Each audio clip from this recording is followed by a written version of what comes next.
नमस्कार, स्वागत है आपका प्राइम टीवी में। मैं हूं आपके साथ प्रिया तिवारी। उत्तराखंड के चमोली में ग्लेशियर टूटने से भारी हिमस्खलन हुआ है। भारी तबाही की आशंका जताई जा रही थी। ग्लेशियर टूट जाने के कारण चमोली में बड़ा नुकसान हुआ, जहां पानी के तेज बहाव में काफी कुछ बह गया। प्लांट से लेकर पुल और घर तक इस हादसे में नुकसान हुआ है। ग्लेशियर की बर्फ धौली गंगा नदी में बह रही है और आसपास के इलाकों में जान माल का भारी नुकसान की आशंका है। राज्यों में हाई अलर्ट घोषित कर दिया गया है और रेस्क्यू टीम के करीब 200 जवान रेस्क्यू का काम कर रहे हैं। देखिए हमारी एक खास रिपोर्ट। उत्तराखंड में महादेव की तीसरी आंख खुली तो उससे निकलने वाली ज्वाला ने पूरे चमोली को अपनी आगोश में ले लिया। राज्य में हर किसी के चेहरे पर डर की शिकन, तो वहीं अपने लोगों की सुरक्षा की दुआएं भी की जा रही थी। चमोली से उठे विनाश की आहट सिर्फ उत्तराखंड ही नहीं बल्कि आसपास के राज्यों को भी तबाह करने वाला है। कहीं मंदिर टूटे, कहीं बैराज टूटे, कहीं घर उजड़े तो कहीं पूरा इलाका उजड़ गया। नंदा देवी ग्लेशियर टूटते ही 2013 में ढाए गए कुदरत के कहर की फिर से याद आ गई। एक बार फिर कुदरत का कहर देखने को मिला है। एक बार फिर देवनगरी उत्तराखंड में कुदरत की मार से हाहाकार मचा है।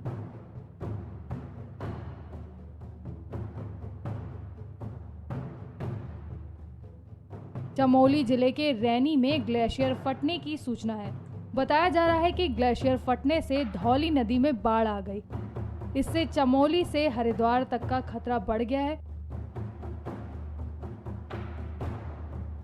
सूचना मिलते ही प्रशासन की टीम मौके के लिए रवाना हो गई। वहीं चमोली जिले के नदी किनारे की बस्तियों को पुलिस ने लाउडस्पीकर से अलर्ट देकर खाली करा दिया।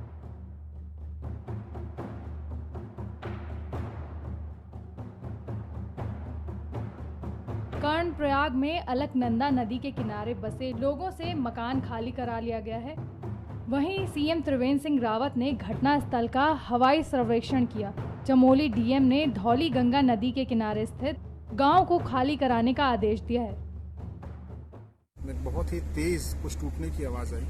ऐसा लगा कि बहुत ही जोर से कहीं कोई चीज टूटी है हायर रीचेस पे। और बाद में ऐसा पता लगा तुरंत ही, जो स्थानीय प्रशासन से सूचना मिली कि जो रेनी गांव के पास एक हाइडल प्रोजेक्ट था, उसका एक रिजर्वॉयर जहां पानी था वो टूट गया किसी ग्लेशियर के टूटने की वजह से, ऐसे अंदेशा जताया गया। वहाँ कई लेबर और बाकी लोग काम कर रहे थे और कई सारे हट्स भी थे वहाँ पे, जिसको कि जो विजुअल्स मिले हमको उसमें बहते हुए दिखाया गया। हमारे लगभग 200 लोगों की टीम आईटीबीपी की सारे माउंटेनिंग इक्विपमेंट्स और जो भी आवश्यक चीज़ें होती हैं राहत और बचाव के लिए वो लेकर तत्काल जोशीमठ से रवाना कर दी गई थी। फिलहाल वो लोग वहाँ स्पॉट्स पर पहुँच गए हैं और अलग अलग इलाकों में रेस्क्यू और वहाँ पर लोगों को निकालने का काम जारी है। हम ऐसा मानते हैं कि स्थिति अभी नियंत्रण में है, चूंकि नीचे की तरफ जब पानी आया है रेनी गांव से लेकर तपोवन तक काफ़ी इलाके को क्षति हुई है। कई सारे ब्रिजेस के भी बहने की सूचना मिली है हमको, लेकिन फिलहाल सूचना है कि वहाँ पर स्थिति अभी नियंत्रण में है और आईटीबीपी अपनी आरआरसीज के माध्यम से अपने जवानों को जो माउंटेनियरिंग और बाकी चीज़ों में बहुत एक्सपर्ट होते हैं, स्थानीय इम्प्रोवाइजेशन वगैरह करके लोगों को निकालने में, उस कार्रवाई को करने के लिए हम लोगों ने अपने जवानों को वहाँ पर तैनात कर दिया है। आवश्यकता पड़ेगी तो अपनी जो हमारी जो जवानों की नफरी है उसको और बढ़ाया जाएगा और जो भी लोकल फॉर्मेशंस हैं और बाकी जो हमारे स्थानीय कमांडर्स हैं वो लगातार स्थानीय प्रशासन के साथ इसके लिए मिलकर काम कर रहे हैं। डीएम और एसपी ने घटनास्थल पर पहुंचकर जायजा लिया। वहीं एसडीआरएफ और फायर की टीम जोशीमठ इलाके के रेणी गांव में पहुंचकर बचाव कार्य में जुट गई है। अलकनंदा नदी के किनारे रहने वालों को फौरन सुरक्षित स्थानों पर पहुंचा दिया गया है। एहतियातन के तौर पर भी भागीरथी नदी का पानी रोक दिया गया है। चमोली में ग्लेशियर फटने के बाद गंगा का जलस्तर बढ़ने से अफरा तफरी मच गई। हरिद्वार में भी हाई अलर्ट जारी कर दिया गया है। हर की पौड़ी में प्रशासन ने लोगों से अपील की है कि गंगा घाट से दूरी बनाकर रहें। नदी के बीच में जाने से बचें। यूपी के भी 27 जिलों में अलर्ट जारी किया गया है। वहीं रक्षा मंत्री ने क्या कुछ कहा, आइए सुनाते हैं। उत्तराखंड में जोशीमठ के आसपास एक बहुत बड़ी दुर्घटना हुई है। ग्लेशियर टूटने के कारण, पहाड़ नदी में गिरने के कारण पानी का बहाव बहुत बड़ा है। पहले ऋषिगंगा और बाद में अलकनंदा, वहां पर जलस्तर बढ़ने की शुरुआत हुई है। कुछ लोगों के हताहत होने की भी प्राथमिक सूचना हमें मिली है। एनडीआरएफ की 3 टीमें वहां पहुंच गई है। बाकी की टीमें दिल्ली से फ्लाई कर उत्तराखंड की ओर जाने के लिए तैयार हैं। कुछ ही समय में वो पहुंचेंगे। आईटीबीपी के जवान भी वहां पर पहुंच गए हैं। पूरे राज्य का तंत्र भी वहां पर एक्टिव हो गया। एसडीआरएफ की टीमें भी पहुंची हैं। मेरी मुख्यमंत्री जी से बात हुई, वो भी ऑन वे हैं और वायुसेना को भी अलर्ट कर बचाव कार्य में लगाने के लिए हमने पूरी तैयारी कर ली है। मैं उत्तराखंड की सभी निवासियों को आश्वस्त करना चाहता हूं कि नरेंद्र मोदी सरकार इस संकट की घड़ी में उत्तराखंड के साथ खड़ी है और हर संभव मदद देकर इस संकट से जल्दी उत्तराखंड बाहर आए और आम जनजीवन पहले की तरह शुरू हो जाए। इस दिशा में हमारे प्रयास हैं। बढ़ते हैं अपनी अगली रिपोर्ट की तरफ। ऋषिगंगा ऊर्जा परियोजना में काम करने वाले करीब 150 लोग लापता हैं। ताहतों की संख्या 100 से 150 के बीच होने की आशंका है। आईटीबीपी, एसडीआरएफ और एनडीआरएफ की टीमें पहले ही घटनास्थल पर पहुंच चुकी हैं। आपदा को लेकर रेड अलर्ट जारी कर दिया गया है। देखिए हमारी एक खास रिपोर्ट। उत्तराखंड के चमोली जिले के रैणी गांव में ग्लेशियर फटने से धौली गंगा नदी में बाढ़ आ गई है। इससे चमोली से हरिद्वार तक खतरा बढ़ गया है। घटना की सूचना मिलते ही प्रशासन की टीम मौके पर पहुंच गई है। जोशीमठ तपोवन आपदा के बारे में स्पष्ट करना चाहूंगा कि ये दुर्घटना लगभग 11 पौने 11 बजे की है, जब एक अवलांच आया और उसने ऋषिगंगा पावर प्रोजेक्ट को जो है पूरी तरह से तोड़ दिया और वहां पे जो कर्मचारी काम कर रहे थे वो सब मिसिंग है ऑलमोस्ट। उसके आगे तपोवन में भी एक पावर प्रोजेक्ट था एनटीपीसी का, वो जो है उसको भी इम्पैक्ट किया है। वहां भी 150 के करीब कर्मचारी थे, किंतु वहां कुछ लोगों के टनल में होने की सूचना प्राप्त हुई है, जिसमें हमारा उत्तराखंड पुलिस की एसडीआरएफ टीमों का प्रयास जारी है उनको बचाने का। ये और बड़ी बात बताना चाहूंगा कि जो पानी और मलबा जो आगे आया नीचे डाउन स्ट्रीम में, हमने सबको अलर्ट कर दिया था, पूरे एरिया को खाली करा दिया था गंगा के किनारे, जिससे कि कोई और फर्दर उसमें डैमेज ना हो। वो पानी अब श्रीनगर में डैम है, वहां पहुंच के वो पूरा स्टेबल हो गया। उससे आगे अब कोई खतरा, किसी तरह का खतरा किसी को नहीं बचा है। ये मैं हरिद्वार, ऋषिकेश, मुनि के रेती और ब्यासी देवप्रयाग के लोगों को ये बताना चाहूंगा।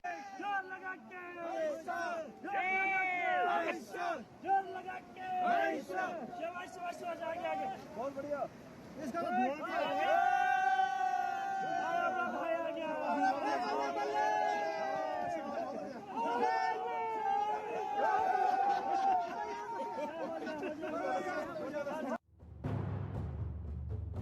वहीं प्रधानमंत्री नरेंद्र मोदी, केंद्रीय गृह मंत्री अमित शाह और भाजपा अध्यक्ष जेपी नड्डा ने मुख्यमंत्री त्रिवेंद्र सिंह रावत से बात की। उन्होंने राज्य को हर संभव मदद देने का आश्वासन दिया है।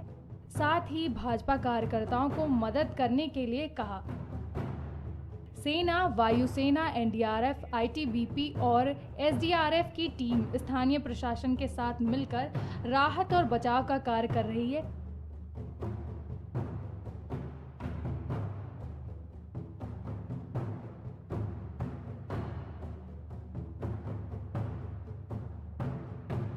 इसके अलावा अब तक 10 लोगों के शव बरामद हो चुके हैं। तपोवन एनटीपीसी ऊर्जा संयंत्र के परियोजना पर 150 से अधिक श्रमिकों की मौत की आशंका है। मुख्यमंत्री ने लोगों से पुराने वीडियो शेयर न करने और धैर्य बनाए रखने की अपील की है। मदद के लिए हेल्पलाइन नंबर भी जारी किया गया है। प्राइम टीवी की टीम ने भी घटनास्थल का जायजा लिया और स्थानीय लोगों से बात की। जो ये मंजर हमारे सामने आया है, ये बहुत ही हमारे लिए कष्टदायी और दुखदायी है। मैं सरकारों से अपील करना चाहूँगा कि अनवसर नदी के साथ छेड़छाड़, नदी के किनारों जो निर्माण कार्य हो रहे हैं और जो प्रकृति के साथ जो छेड़छाड़ हो रही है, ये शायद इसी का मंजर है जो आज सामने देखने को आ रहा है। और आज सुबह जो ये 10 सवा 10 बजे के लगभग जो ये घटना यहाँ हमारे जोशीमठ ब्लॉक के तपोवन नामक क्षेत्र में हुई है, और निस्संदेह वहाँ बड़ी तबाही हुई है।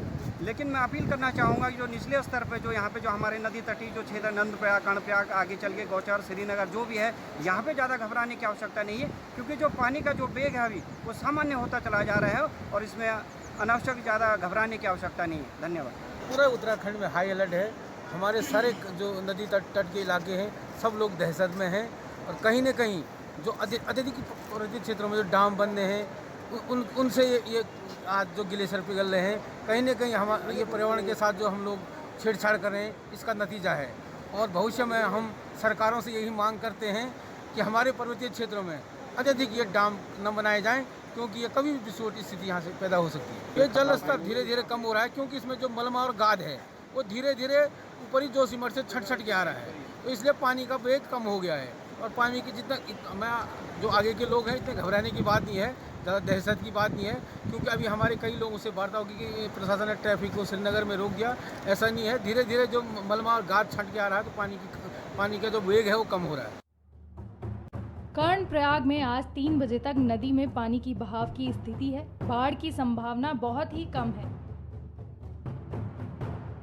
हमारा विशेष ध्यान सुरंगों में फंसे श्रमिकों को बचाने में है, और हम सभी प्रयास कर रहे हैं कि किसी भी समस्या से निपटने के सभी जरूरी प्रयास कर लिए गए हैं। तो ये हमने देखा कि किस तरह से उत्तराखंड के चमोली जिले में कुदरत ने अपना कहर बरपाया। तो बढ़ते अपने अगली रिपोर्ट की तरफ। केंद्र सरकार ने एग्रीकल्चर सेक्टर को मजबूती देने के लिए पेट्रोल और डीजल पर एग्री इंफ्रा सेस लगाने का ऐलान किया है।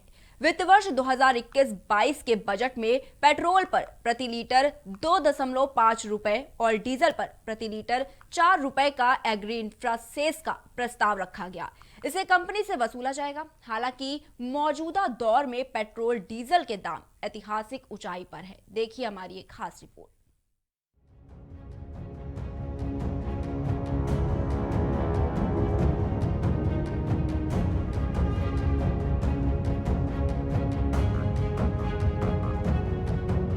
तेल की कीमतों में आग लगी है। महंगाई का ग्राफ बेकाबू होकर भागता जा रहा है। तेल कंपनियों ने नए साल में 12वीं बार पेट्रोल डीजल के दाम में 35 पैसे प्रति लीटर की बढ़ोतरी कर दी है। दिल्ली में अब पेट्रोल 86 रुपए 65 पैसे लीटर हो गया है। इसी तरह एलपीजी सिलेंडर के दाम 25 रुपए बढ़ गए हैं। बजट में पेट्रोल और डीजल पर कृषि इंफ्रा सेस लगा दिया गया है, लेकिन सरकार का कहना है कि इसका आम उपभोक्ता पर असर नहीं पड़ेगा। इसी तरह एलपीजी सिलेंडर के दाम 25 रुपए बढ़ा दिए गए हैं। 2021 में पेट्रोल के दामों 3 रुपए 52 पैसे की बढ़ोतरी की जा चुकी है। वहीं डीजल के दामों में 3 रुपए 56 पैसे प्रति लीटर की बढ़ोतरी की जा चुकी है। दिल्ली में गुरुवार को पेट्रोल जहां 86 रुपए 65 पैसे प्रति लीटर तक पहुंच गया, तो डीजल 76 रुपए 83 पैसे प्रति लीटर पर पहुंच गया। इसी तरह मुंबई में पेट्रोल 93 रुपए 20 पैसे और डीजल 83 रुपए 67 पैसे लीटर। चेन्नई में 89 रुपए 13 पैसे पेट्रोल प्रति लीटर और डीजल का दाम 82 रुपए 4 पैसे प्रति लीटर। वहीं कोलकाता में पेट्रोल 88 रुपए 1 पैसे और डीजल 80 रुपए 41 पैसे लीटर हो गया है। वहीं लखनऊ में पेट्रोल 85 रुपए 91 पैसे और डीजल 77 रुपए 24 पैसे लीटर हो गया है। कमोवेश पूरे देश में पेट्रोल डीजल के दामों में बढ़ोतरी हुई है। बहुत गलत कर रही है सरकार। ये हमारा पेट काट रही है, अपना खजाना भर रही है। वही क्या है, गरीब लोग तो मरने वाले ही हैं और उनको क्या है, उनको तो सरकारी पेट्रोल फ्री में मिलता है और फ्री में अपना काम चला रहे हैं वो, और हम लोग तो अपना कैसे चला रहे हैं, ऊपर वाला जानता है। बहुत ज़्यादा बढ़ गया, कम होना चाहिए। अभी इतना ज़्यादा बढ़ गया है कि अभी 100 रुपये लीटर पेट्रोल पहुँचने वाला, 93 रुपये तो ऑलरेडी हो गए। और हम लोग को कैसा है कि थोड़ा सस्ता रहेगा तो हम लोग के लिए ज़्यादा बेटर हो, क्योंकि अभी तो बहुत ज़्यादा पेट्रोल का दाम बढ़ गया, इसको घटना चाहिए थोड़ा।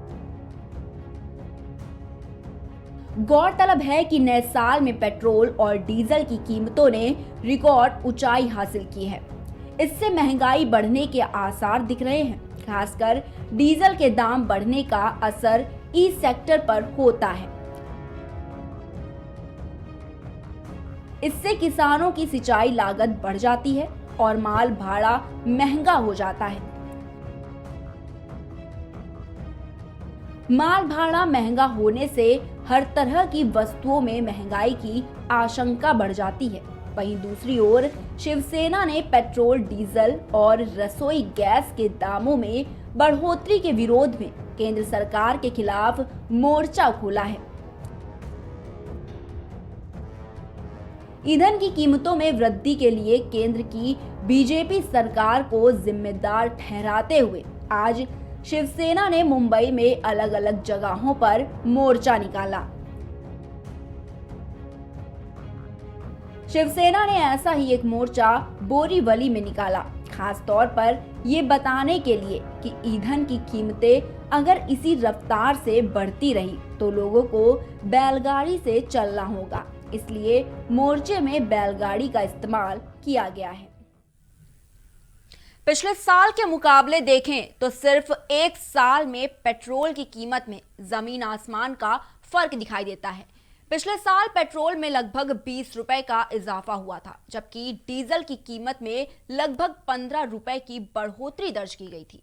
वहीं पेट्रोल डीजल के दामों में इजाफे का कारण कच्चे तेल की बढ़ती कीमतों को माना जा रहा है। क्यों भारत में पेट्रोल और डीजल के दाम हर साल आसमान छूते हैं? क्यों आम जनता को बढ़ते पेट्रोल और डीजल के दामों का बोझ उठाना पड़ता है? देखिए हमारी एक खास रिपोर्ट। भारत में पेट्रोल और डीजल के आसमान छूते भावों की वजह तलाशी जाए तो सबसे बड़ी वजह है टैक्स की दर, जो बेहद ज्यादा है। सरकार टैक्स इसलिए कम नहीं करना चाहती है क्योंकि कोरोना की वजह से सरकारी खजाने पर जो मार पड़ी है उससे उबरने के लिए टैक्स जरूरी है। ये टैक्स कैसे लगता है, ये समझिए। केंद्र सरकार पेट्रोल और डीजल पर एक्साइज ड्यूटी लगाती है। एक्साइज ड्यूटी एक प्रकार का अप्रत्यक्ष कर होता है जो किसी प्रोडक्ट के आयात या मैन्युफैक्चरिंग पर लगता है। वहीं राज्य सरकारें अपने अपने राज्य में वैट यानी वैल्यू एडिड टैक्स भी वसूलती है। राज्य सरकारें अपने अपने राज्य में अलग अलग वैट लगाती है। वहीं बढ़ते पेट्रोल और डीजल के दामों का दूसरा बड़ा कारण अंतर्राष्ट्रीय स्तर पर क्रूड ऑयल यानी कच्चे तेल की कीमतों में बढ़त के कारण भारत में तेल की कीमतों में इजाफा देखा जाता है। वहीं पिछले साल आईसीआई पर ब्रेंट क्रूड का कारोबार $55.13 प्रति बैरल चल रहा था।